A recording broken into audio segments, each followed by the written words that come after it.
Hey everyone, what is happening? Hello, everybody.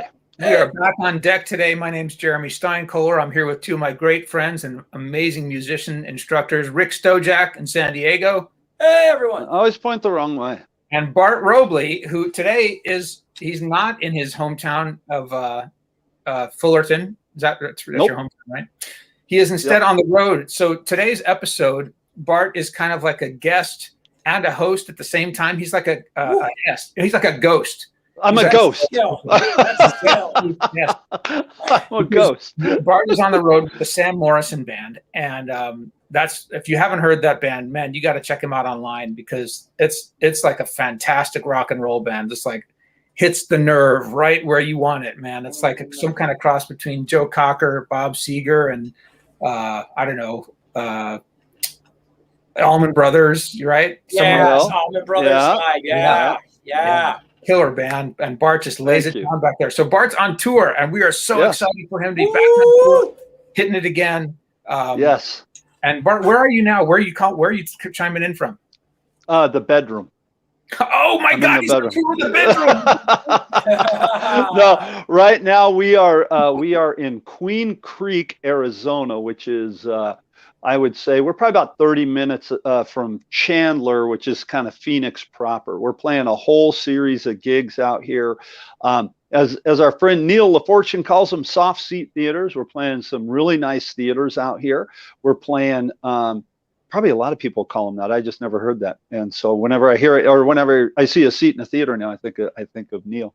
But no, we're playing a lot of theaters, playing some casinos. Not really any clubs. Everything is, well, there's this one place that we're playing next Saturday, or this coming Saturday, that somebody said that it's kind of like a club casino. It's a real kind of, biker type of place, I guess. But yeah, it's just great to be back out on the road and to be, I'm actually looking for the name of it. That's what I'm doing down here, scrolling. Anyway, it's great to be back out on the road again and be working again, and be around the guys, and just, COVID like shut everything down.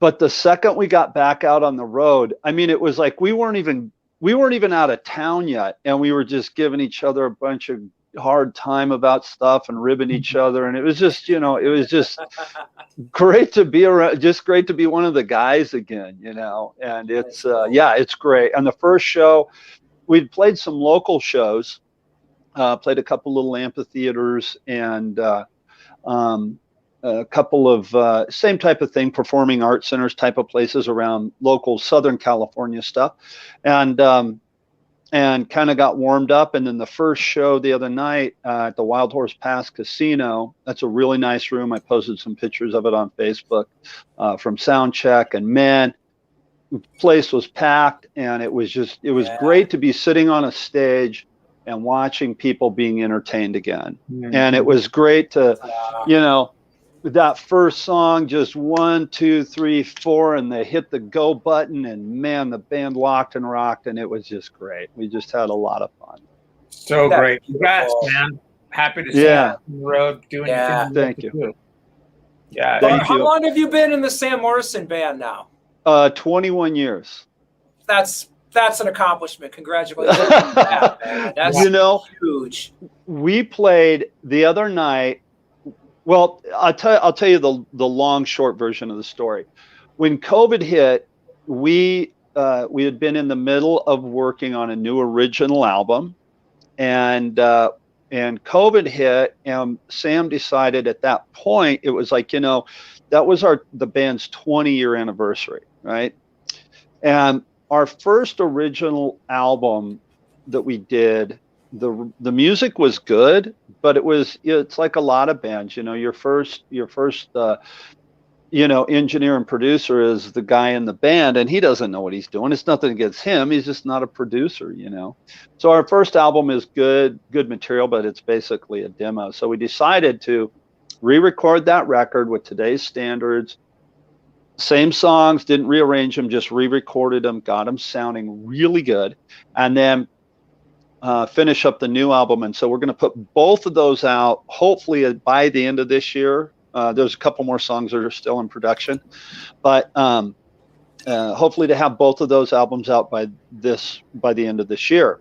Now, the reason I told that story was because the other night when we were playing at the Candlelight Pavilion in, gosh, I forget what town it is. It's close out to Ontario, where Lee and I's new house is being built. We were sitting behind the curtain, and the guy's introducing us, and he goes, "The band is celebrating their 21st year together." And I was like, wow, that, you know, I mean, most bands, the statistic of most bands is 11 months. You know, a group of kids get together, they start a band, they start playing music. The stuff that happens in bands starts happening. They end up hating each other. The band breaks up. We've been together for 21 years, and I can't believe the things that I have seen with this band and what we've been able to accomplish. It's been spectacular to be able to do that. Well, Bart, if you've been in a band for 21 years, that must mean that you're really hard to work with. I wouldn't work with me again. I'm a pain in the ass.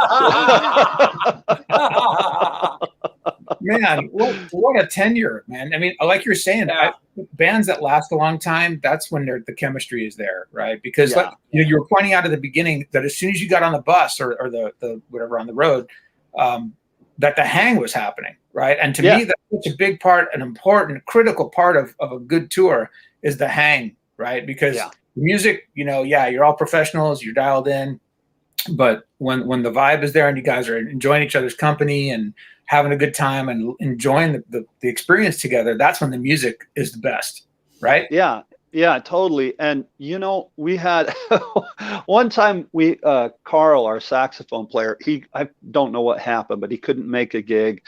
And it was a pretty sizable show in Laughlin. And I'm friends with, I used to write for Classic Drummer magazine. I'm friends with Tony Pia. I did an article on him. And at the time, Tony Pia was in the Brian Setzer Orchestra. And so I don't know if I called him or texted him, but I reached out to him.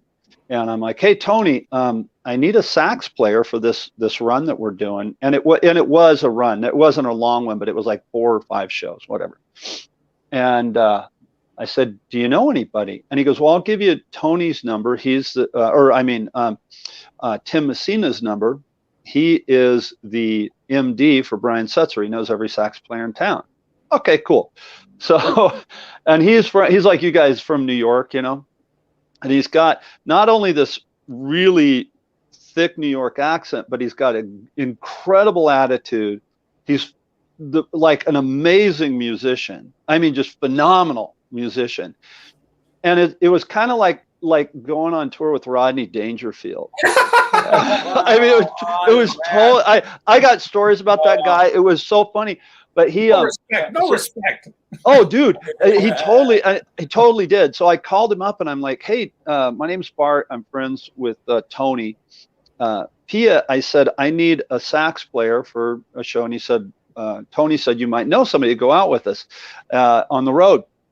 And he goes, "Oh yeah, so what's wrong with me, man? You can't take me on the road with you." And I never met this guy. I'm like, "No, man. I mean, if you want to do the gig, that's go. Okay, so what time are we rehearsing and when do we leave?" So he went out on the road with us, and that was his big thing because he's the MD for the Brian Setzer Orchestra. And you got to realize, I mean, that's like 20 people in the band alone. That's not bus drivers and cartage people. And I mean, there's a lot of people in that band, right? And that was his big thing. He's like, it's all about the hang. And yeah, I mean, 21 years. I mean, you don't go 21 years without, you know, doing a little bit of this. I mean, there's times when that happens, but I mean, you take it for what it is and you get past it, and here we are. And it is. I mean, right now, the way we're doing this run, I'm in the bedroom of a house, and it's the greatest idea.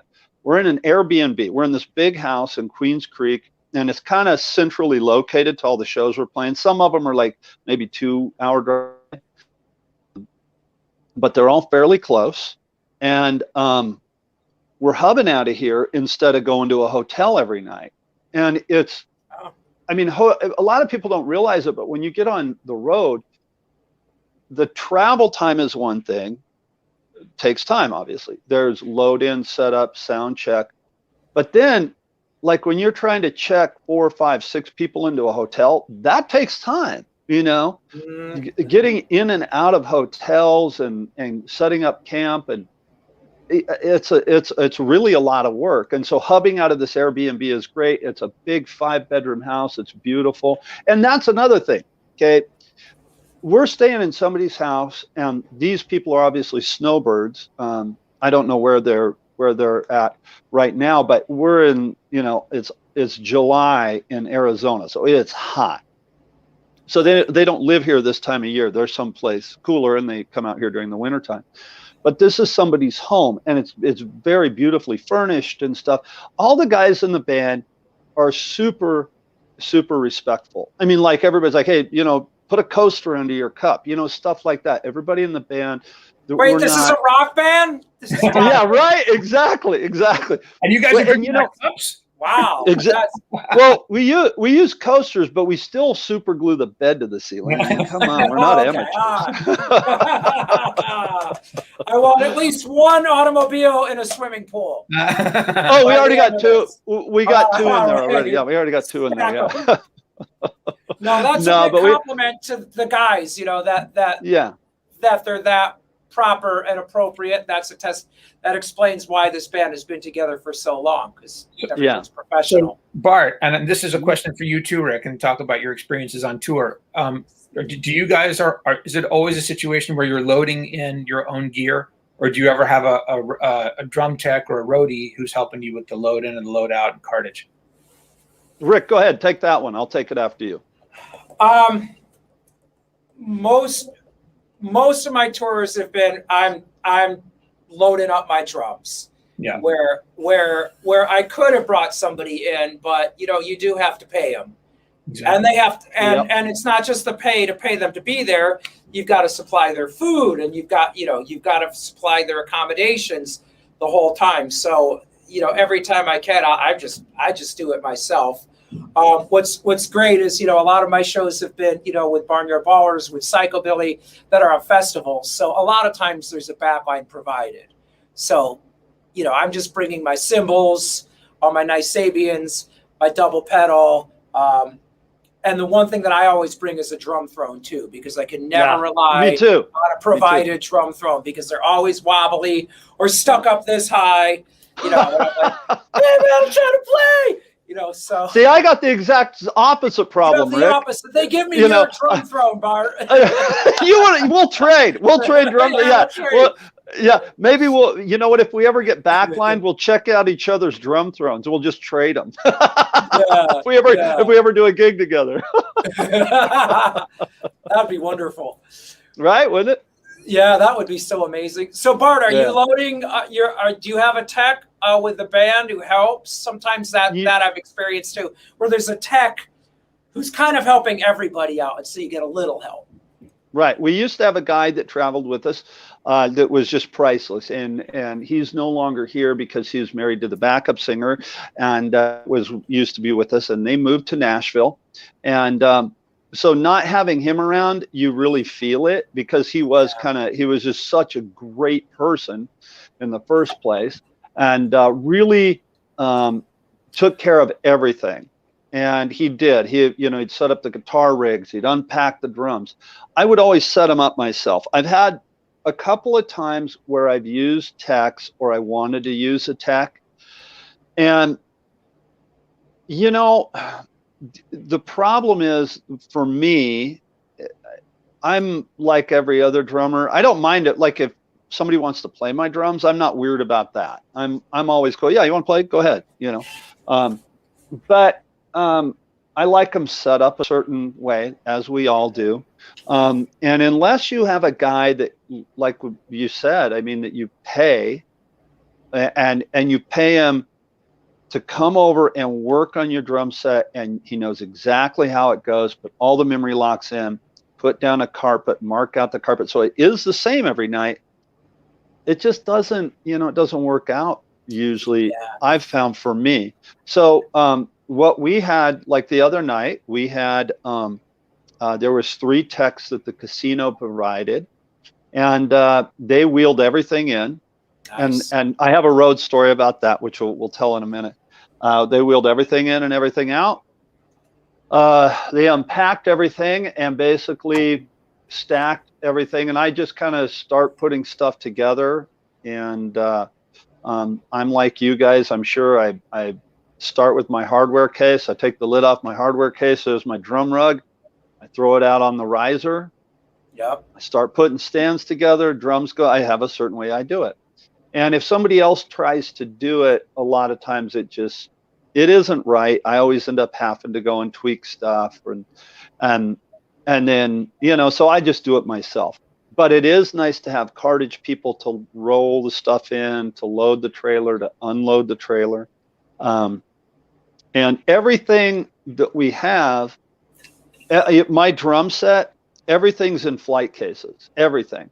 Mm-hmm. But they aren't flight cases that are made for the kit. So it's not like, you know, they're all foamed out. So they're empty flight cases. So what I do is my drums go in gig bags. And then when we're on the road flying or on the road driving and it's in the trailer, those gig bags go inside a flight case. And so then they're doubly protected and they don't get scratched up and stuff, you know? Mm-hmm. Yeah. So yeah, it's a little bit more than I think I could afford to pay somebody to to do. So yeah, I know it's a long answer to a short question, but that's kind of the way I do it. You know, one of the things that I've done several times actually, is I've had students come and tech for me, and you know, they're trying to get into the scene, into a playing scene, and they've never really done it, you know, and so that actually can be a great experience, and the pay for them is the experience, you know, and you know, if they're fun to hang out with, that's a big thing. They've got to be able to be part of the hang as well. You know what I ran into with that, Rick, and I'm sorry, I didn't mean to cut you off. I've done the same thing. Yeah. I had a couple adult students. I had a guy that for a long time, he was a real sweet guy, and he couldn't afford to pay for lessons, and he wanted to take lessons. And so I gave him lessons. I was like, well, you can tech for me. And then you become friends with them, and they come and hang out, and they don't tech. And so, you know, it's you know, yeah, it's always just easier for me to do it, you know. Yeah, I get it. I've had my wife Joy, who plays drums, tech for me too. Now there you go. That's cool. Always been. What about you, Jeremy? I just always have the singer unload and load my drums.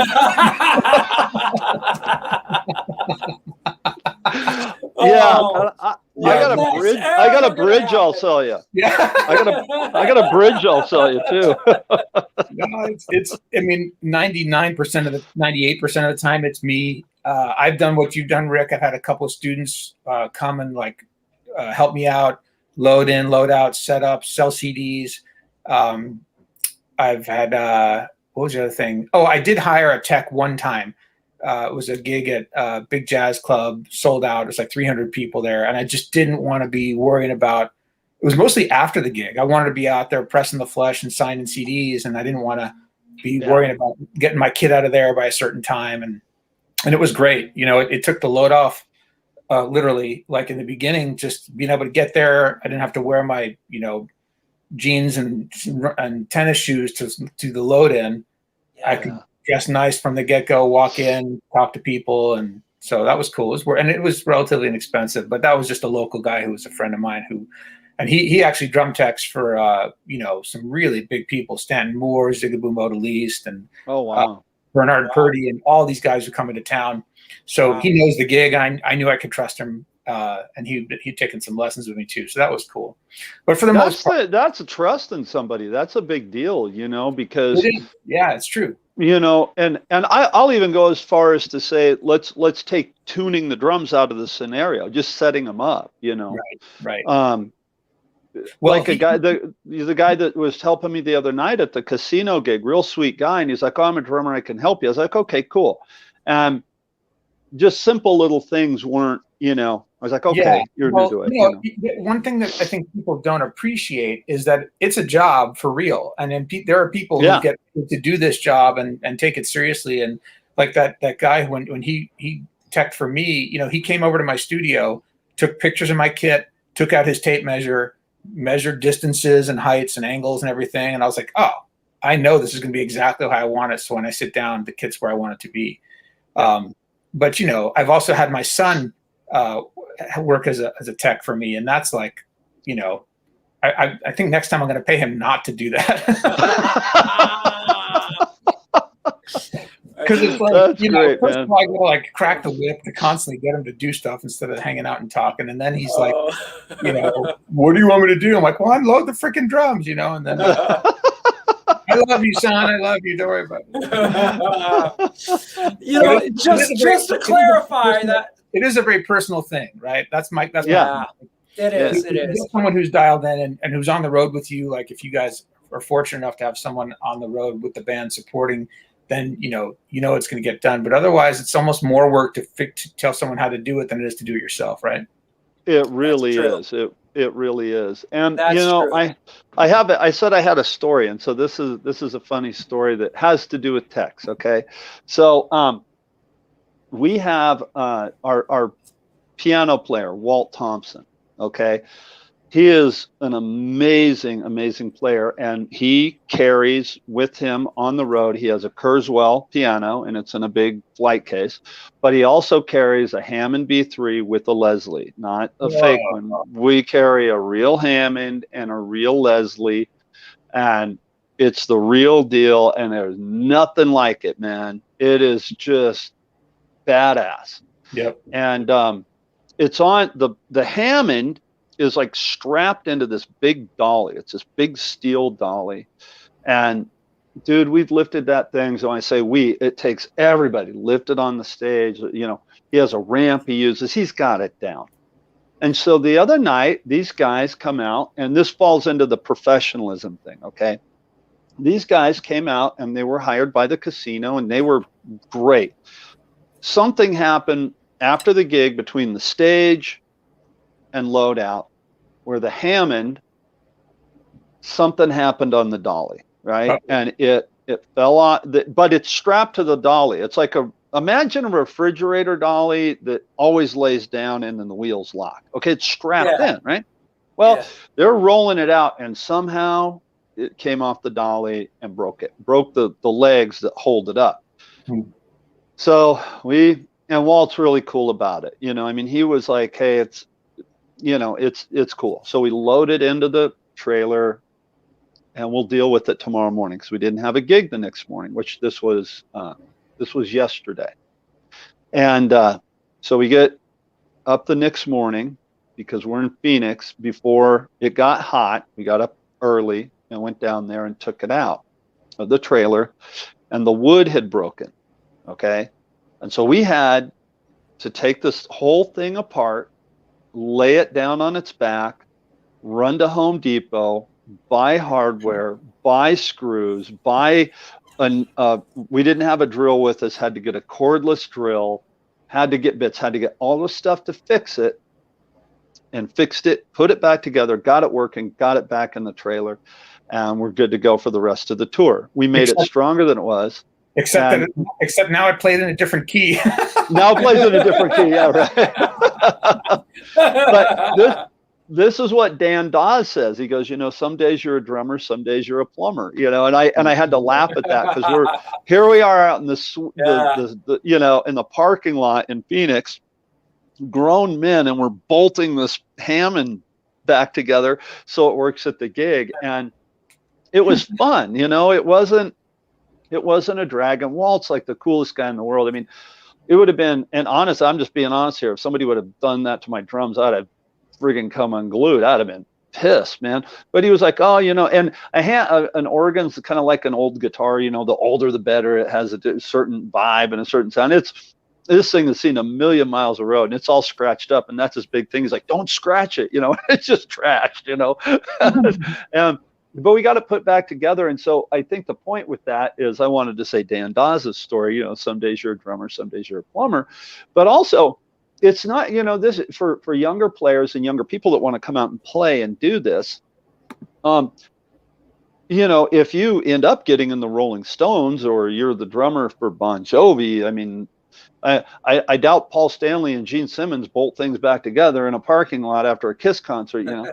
But you know, if that happens for you, great. But a lot of times in the real world, you know, of being a working musician, it's just like being a teacher. We talk about this a lot, where you have to wear a lot of hats.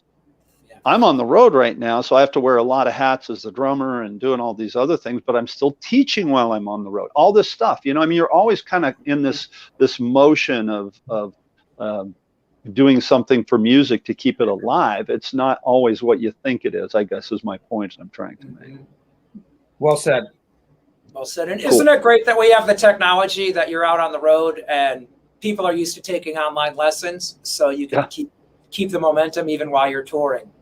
Dude, it's such a blessing because, it used to be like if you were coming into town and you wanted to give lessons, you had to find a music store and set up master classes, and which do that. Please, drummers out there, when you go, please do that, because it's a great way to earn some income, but it's also, you're going to reach people in those markets and you're going to help people that want to learn and play music. So please do that.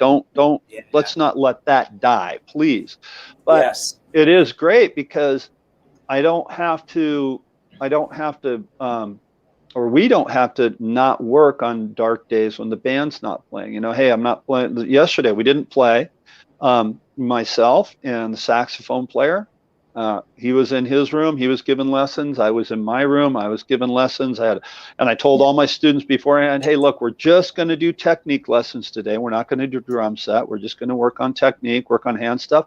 So have your pad ready, this book ready. And I had 3 books that I was working out of yesterday with students. I brought them with me. I have one student that I'm going to see, not this coming Friday, but next Friday. I've already sent her the music. Have this ready. We'll work on this, on the pad. So yeah, it's fantastic. And just a little bit of, just put a little bit of thought into it, and you're reaching your students, from out there on the road. They haven't missed a beat. They haven't missed their lesson. On your dark days, you're not sitting around going, what am I going to do? And trying to find something to do. You can work. So, hey, our friend David Betts just made a great comment. He said he loves your videos, Bart. I've seen a couple of those he's posted as well. He says you have a great rapport with the sax player. Really adds to the show. Oh, thanks. Yeah, we all have a lot of fun. We all.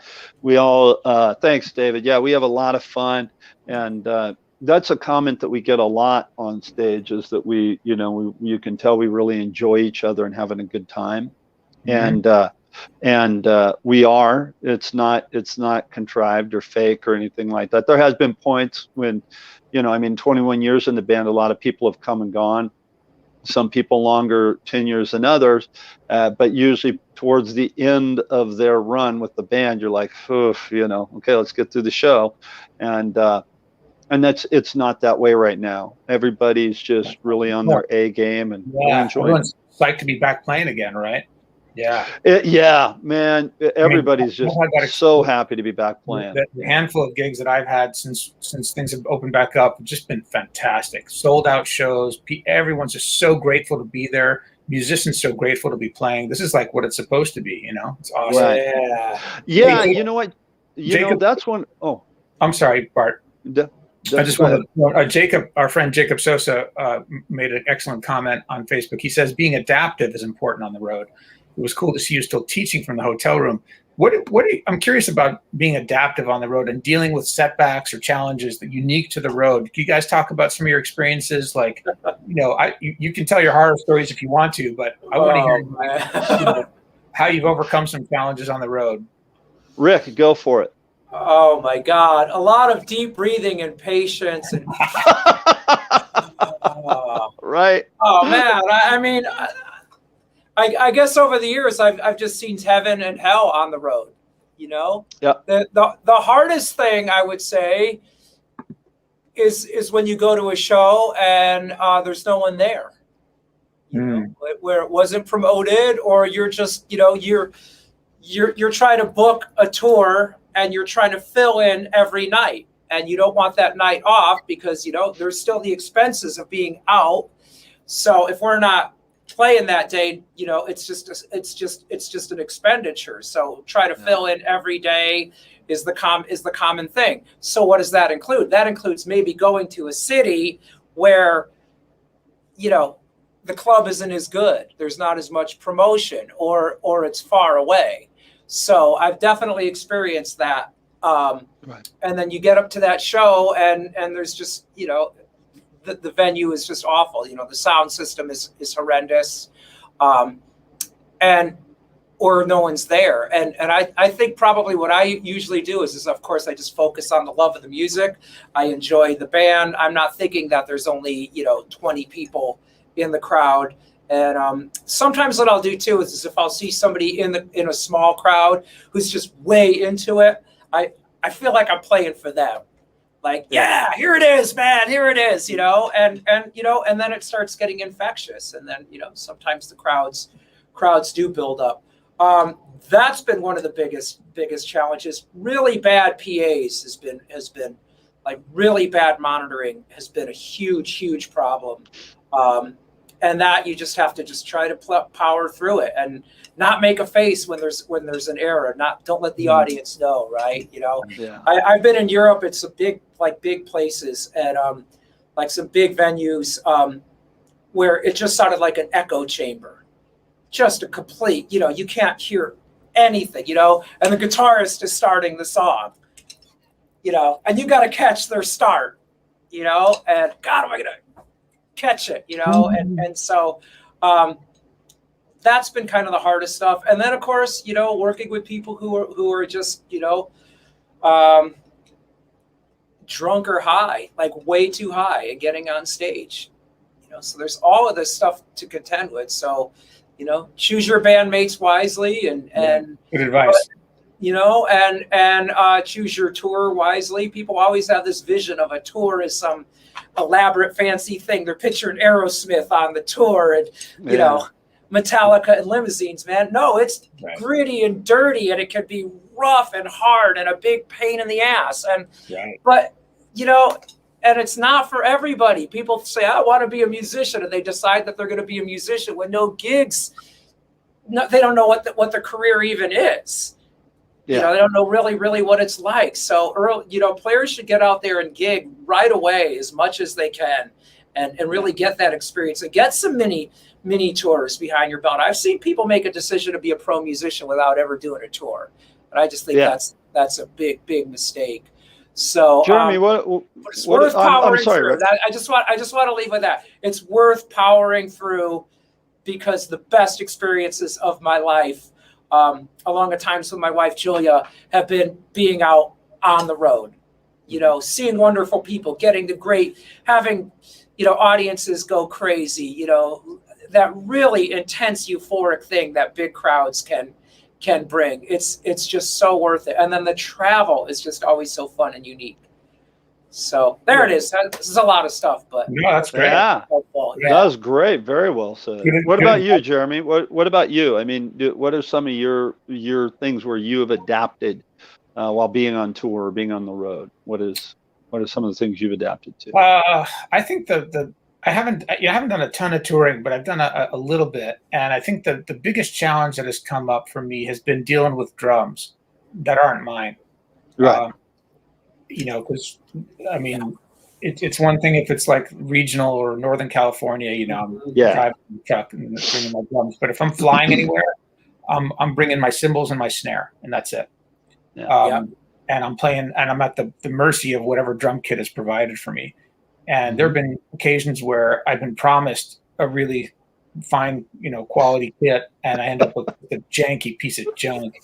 That's cardboard, press board shells with mismatched heads that are just the wrong heads for the gig, the wrong size drums for the gig. The hardware doesn't work, and I'm just like, how am I supposed to deal with it?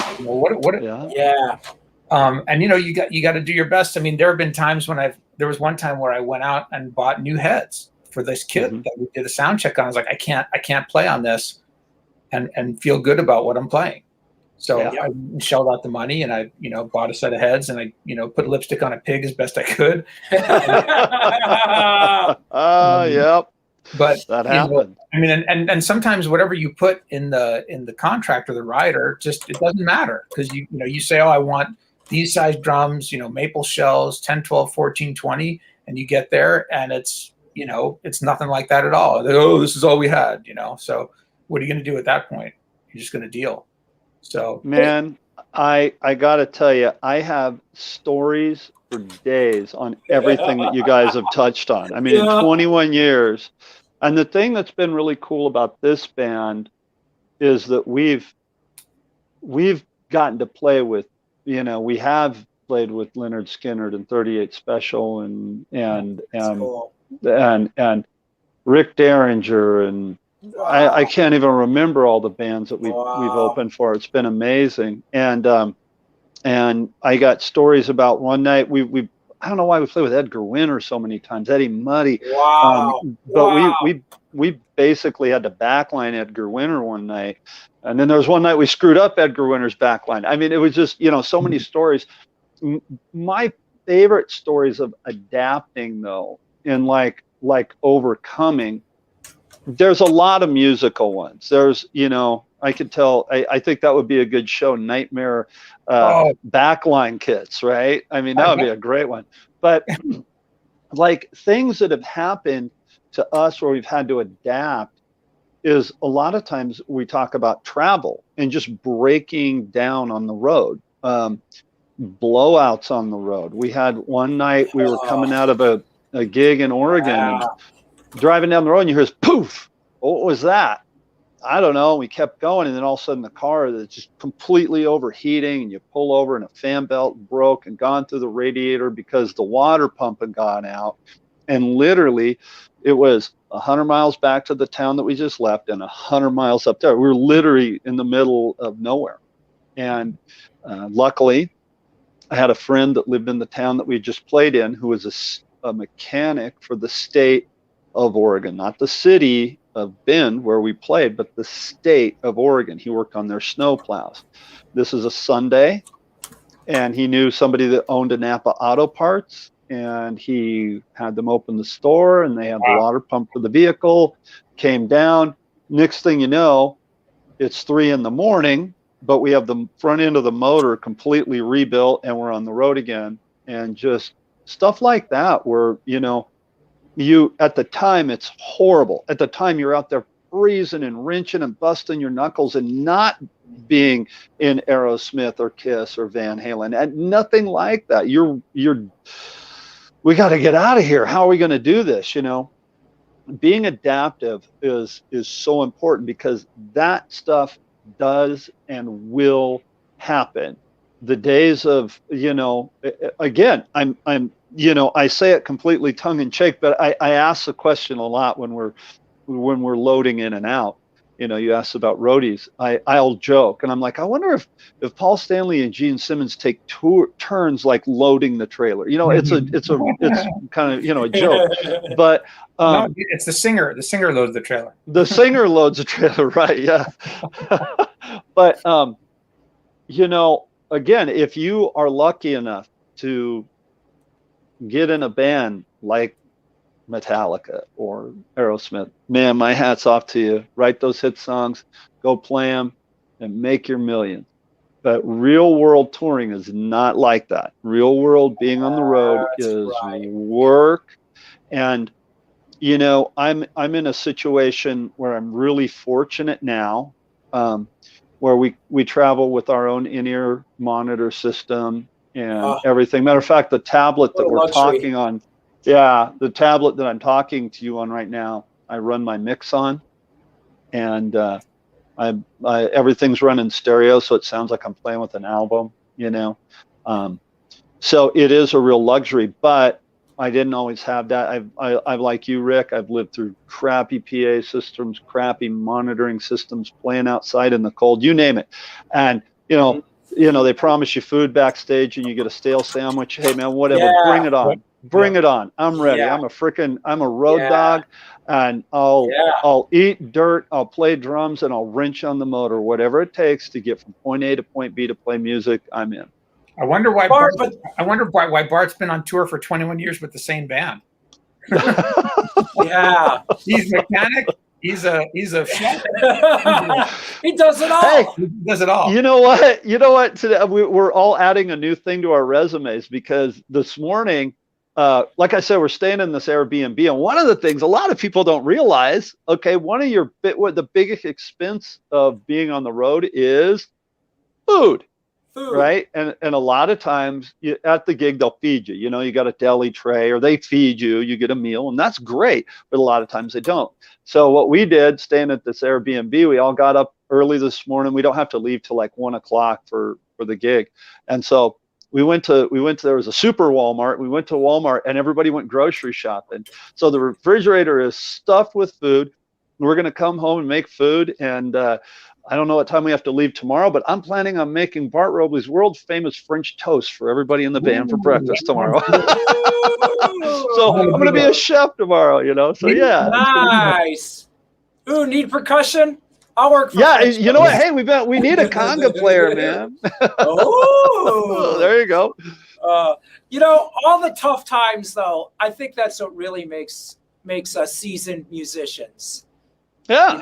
And then you're ready for every situation, Wow. You could tell it's not like American Idol where you've never had a gig and you're a star. Look, I'm a star. Can you imagine that, man? You know what? I had I'm going to say an acquaintance that got to do a tour, and he was a young guy. It wasn't one of my students. It wasn't, but it was an acquaintance, and he was a young kid, and man, can this guy play. And he got to do a tour. He got to do the Warped Tour. And the Warped Tour, from what I understand, I know it's weird how it runs, but, you got to go from town to town on your own dime, and it's kind of a deal. And they were taking a motor home, and this guy is just expecting to get on the tour and do nothing. And so he shows up with, all his clothes to put in the drawers of the motorhome, and he took up like half of the drawers, and I put my underwear in this drawer, my socks in this drawer, put my pants in there, and it's like, dude, come on, you're on the freaking road, man. You gotta, you go, yeah, I'm good. Let's go. The shirt's clean. But he had a really hard time with it, and yeah, I kind of felt bad for him, because I'm like, okay, and this person is definitely like such an amazing player that he could land a real gig.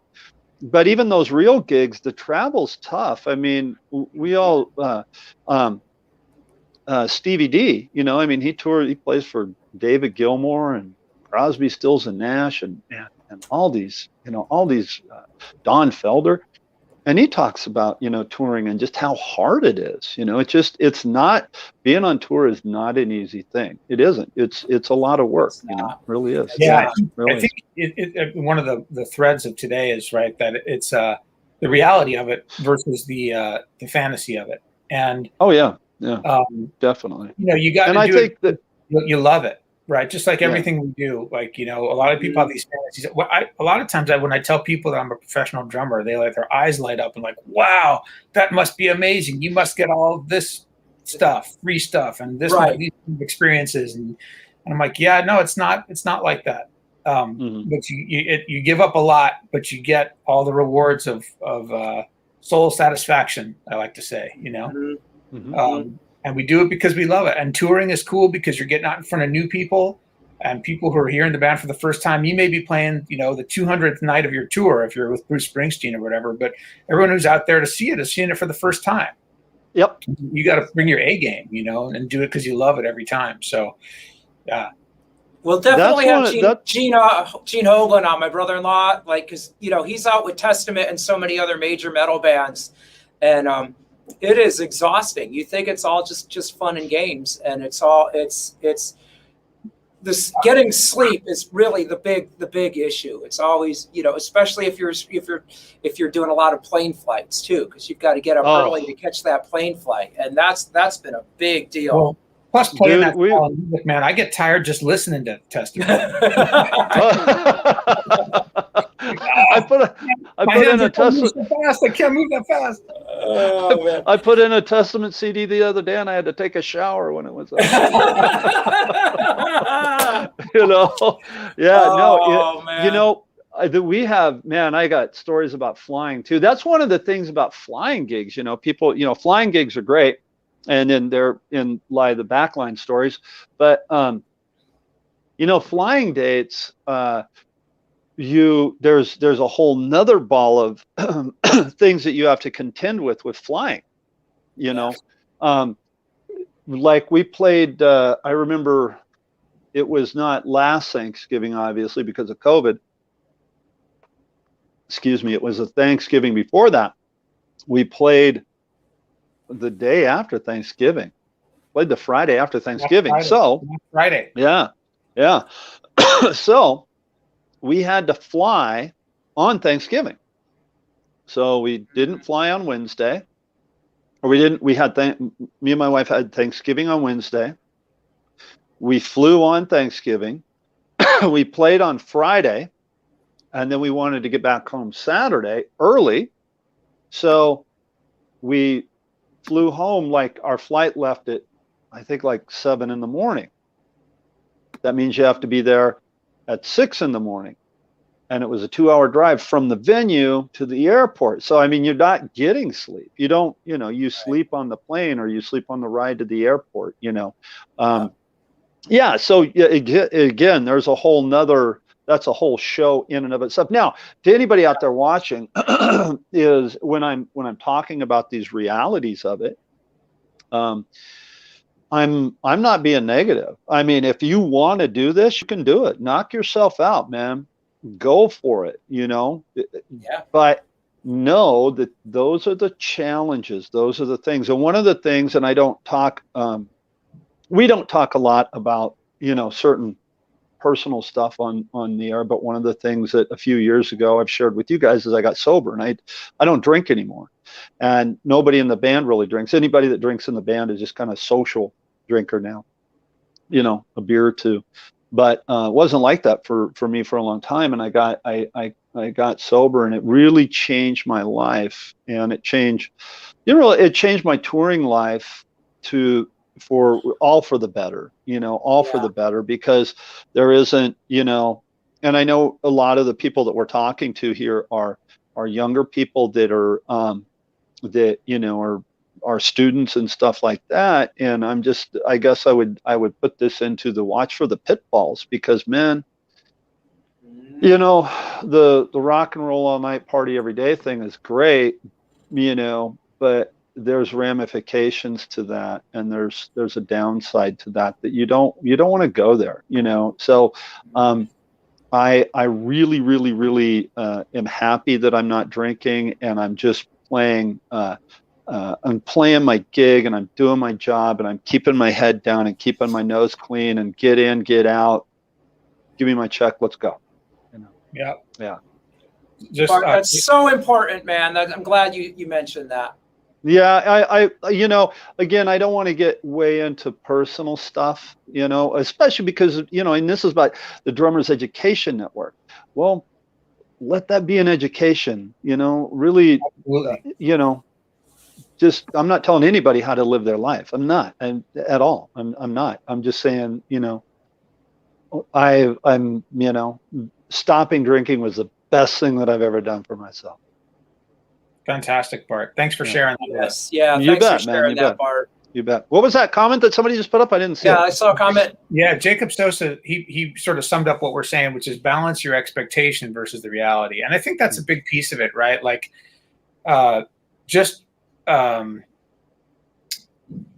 yourself up to be disappointed versus experiencing whatever it is. You know, like you were talking about, oh, you know, there we were reassembling the B3 with a wrench and a hammer on the road, you know, and then you're done. You're like, well, what's this? What's these extra black keys for? Right. No, but you know, just balancing, you know, no, it's fine it's fun. Like, I mean, I will say this, you know, we've been talking about all the challenges and the negative stuff. I've had a blast on the gigs that I've done on the road. They've been super fun. Oh my gosh. Not without challenges, but like I wouldn't trade those experiences for anything. I mean, those are memorable gigs for me, right? Oh. But just managing your expectations. That's it doesn't mean you have to go in with a bad attitude or this is going to suck, and it doesn't mean you go in there thinking this is going to be the best thing that ever happened to me in my life. You just take the experience for what it is, and you whatever you put in, that's what comes out.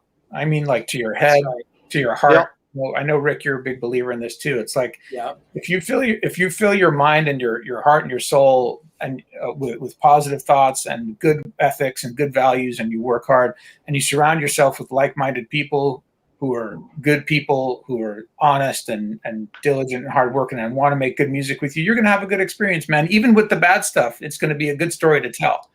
That's the thing. Yeah. And with all the bad stories, anything that's happened, and again, I could go on for days about stuff from blowouts to the wrenching on the cars, everything.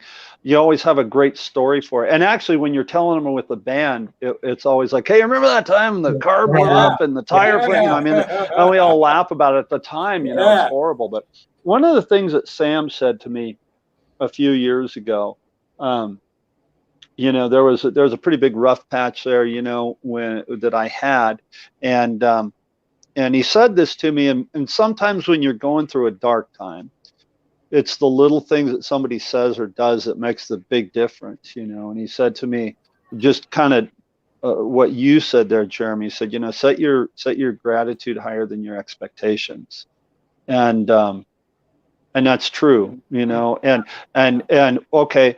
Perfect example of that. You talked about getting a drum set. The drum set wasn't that great. The drum set was horrible. We had a gig one night in Oklahoma, and it was a New Year's Eve gig. This was probably 15 years ago. And they said, the guy goes, hey, I'm going to get Bart, I'm going to get him this, a sonar kit, because everybody loves sonar. Arguably, I'm a Gretsch guy and I endorse Gretsch, but a lot of people who aren't sonar people will say, oh yeah, sonar is amazing drums, So I'm thinking to myself, wow, I'm going to play a sonar kit. Well, you guys know what a sonar force is. It's basically like the entry level sonar, which is fine. Those are great kits, but I showed up. Yeah. So, but here was my Sonar Force kit. I think it was the first Sonar Force kit ever made. And the kit consisted of a kick drum, a snare drum, thank God, a Sabian B8 ride, a B8 crash, and a set of B8 hi-hats. That was my drum set. And it had the first heads on it that came on. It had the stock heads that were on the, and dude, this thing was whipped. And we were set up, instead of being like, okay, we're playing a casino gig. Okay, you're playing a showroom, or maybe you're playing the lounge, but usually we're playing the showroom. Sometimes we play the lounge, whatever. You got electricity, we'll plug in and play. But we were literally playing in the middle of the casino. I mean, I'm playing and there's a slot machine right there, And it was a tough gig, because I'm like, okay, how am I going to pull off this gig with a kick and a snare and some cymbals? Well, okay, I did it, and made it happen. And, just at the time, I wasn't too happy, but at the end of the day, I got the job done, and everybody was, everything's cool. And that's satisfying. And you know what the cure is for that kit is just bring a bunch of Aquarian drum heads with you, and you're going to take that $500 kit and make it sound pretty damn killer. Well, that's a good point. Yeah. If you're carrying your cymbals on tour, you might as well throw a set of heads in there, right? Always. Exactly. The only thing is that when you get there, the size heads you have will be different than the size drums you're going to get. Those are the drums, right? You got to bring a few. I actually quit carrying on fly dates. I quit carrying my cymbals on the road, because one night we were, and this was years ago, but we were, you can carry your cymbals on the plane if they're in a gig bag, right? And so I printed out if they fit in the overhead, right? So like I took a 20-inch ride, took a couple of small cymbals with me, and I put them in a gig bag. And all I had was a ride, 2 crashes, a set of hats. No, just down and dirty, nothing special, right? And but I'm standing in the middle of they went through the security thing, and this gigantic German, I'm in the middle of the Munich airport, and this German police officer is looking at these cymbals, and he was like, "What are they?" And I'm like, "They're cymbals. They're a musical instrument." Prove it. So I'm standing in the middle of the airport in Munich, holding the cymbal, going, okay, put it back. I don't know what he was thinking about. Everybody's looking at me, and what are you doing? Prove it. This giant guy with a big gun told me to hit these things. I do whatever he tells me, man. That's awesome. Well, Bart, thanks for joining us for your tour, man, and taking the time out to be on the deck again. Man, you know what? One of the things, last week, Jim Royal came in and subbed for you, Jeremy, because you weren't here, and Jim did such an amazing job. Thank you, Jim. And just being part of, and unfortunately, we haven't mentioned this. Chip hasn't been with us the last 2 weeks. He's got some stuff going on. He had doctor's appointments or something. He had a doctor's appointment today, or a dentist appointment. I don't know. Somebody couldn't make it today. Couldn't get out of it. But I think there's this. Chip is the person that started this whole thing going and started the whole ball rolling. And man, I tell you, it's just. I so look forward to this, even being on the road. I mean, gosh, this isn't taking time out of my day. This is my day, man. I mean, I'm going to get to play music tonight with my buddies, but man, this is fantastic. I love this. Thank you so much. We got to wrap up, everyone, but thanks so much for tuning in. And Bart, have a great show tonight. And we'll see you guys all next week. I believe tentatively, it's not 100%, but our guest next week is supposed to be Mike Clark, the great legendary drummer with Herbie Hancock and all sorts of other players. Yes. So we're crossing our fingers. I'm going to leave you with three quick things I learned from the road with the Hillbilly Hellcats. Go. Sleep when you can. This is on the road. Sleep when you can. Eat when you can. And pee when you can. Those are the rules. All right, guys. Thanks a lot. I just laughed so hard I peed.